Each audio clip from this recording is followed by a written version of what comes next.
Hello everyone and welcome back to my channel. Do you know what mind-muscle connection is? Exactly, it's the feeling of your muscles contract plus having full control over your muscles. And you can achieve mind-muscle connection through training. Why is mind-muscle connection important? It enhances muscle activation, and with it you can build the muscle mass faster, up to 12%. It can also reduce the risks of injury, and by forcing so much with your mind you can also enhance neural activation, leading to stronger signals. Do you remember the CNS, the central nervous system, that I talked about in the hypertrophy and strength training video? This is exactly that. Your CNS recruits more motor units, and then obviously you have more body awareness if you have a strong mind-muscle connection. Have you ever watched the Iron Man film where he suits up and has a little suit check where each piece of the suit moves? I always associate that with the mind-muscle connection. Now, how to work on mind-muscle connection? There are different ways you can do it, and one method is looking at yourself in a mirror when you are doing an exercise. That is why gyms have mirrors. It's also to see if you're doing an exercise correctly.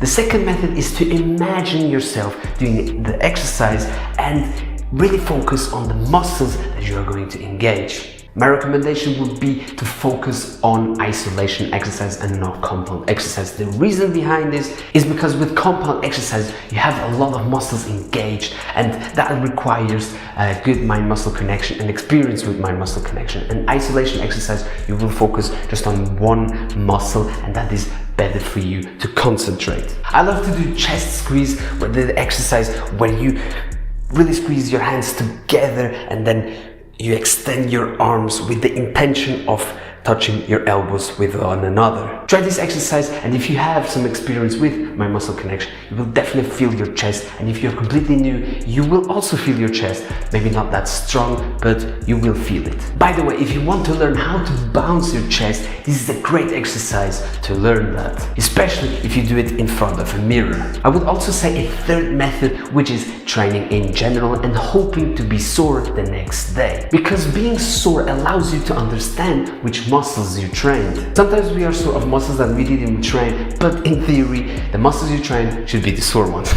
I also had clients that did bench press, for example, and they would feel their back. That shouldn't be happening, and like that you can see that their muscle connection is pretty weak, and with it you can also understand why mind-muscle connection is important. To understand what you are doing, body awareness. The brain and the spinal cord belong to the CNS, central nervous system. The CNS is basically the body's processing center. In this image you can see all the nerves of the human body. The yellow nerves being the CNS, that's the brain, and the long nerve running down the spine, the spinal cord, while the blue nerves is called the peripheral nervous system. The peripheral nervous system sends electrochemical signals to the CNS. Starting to get complex here.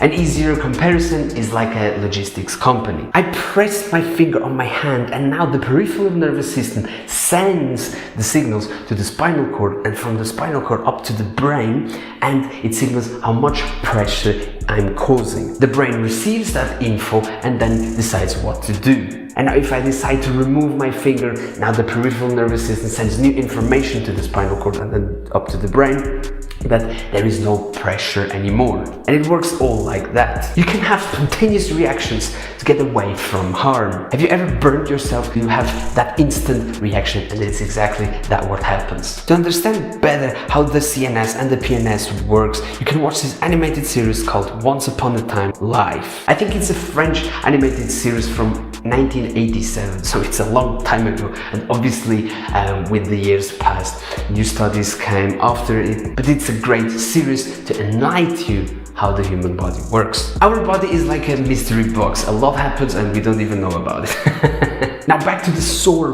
muscle. Muscle soreness is a mild inflammation, basically pain. And every time you move with muscle soreness, it signals you, oi, I have pain on my right lat. That is the PNS, CNS I've explained. My final point with all this is that you then understand which muscles you are using. And this will contribute to a better mind-muscle connection. Very important when you're training is to be focused. Don't be with your head somewhere else on your thoughts. You can put music to relax a bit or to give you more motivation, but you have to be there, you have to be conscious when you're training. Alright guys, and that's all to my muscle connection, I guess. If you're having difficulties with my muscle connection, you can always ask in the comments. I could give you advice, or other people could give you advice as well. And then at the end of the day, you are all helping one another. And yeah guys, with that all being said, I will end it here, and I really hope you enjoyed this video. If you did, make sure to like, subscribe, and don't forget to click on the notification bell so that you won't miss any new coming videos. And I see you next time. Thank you and see ya.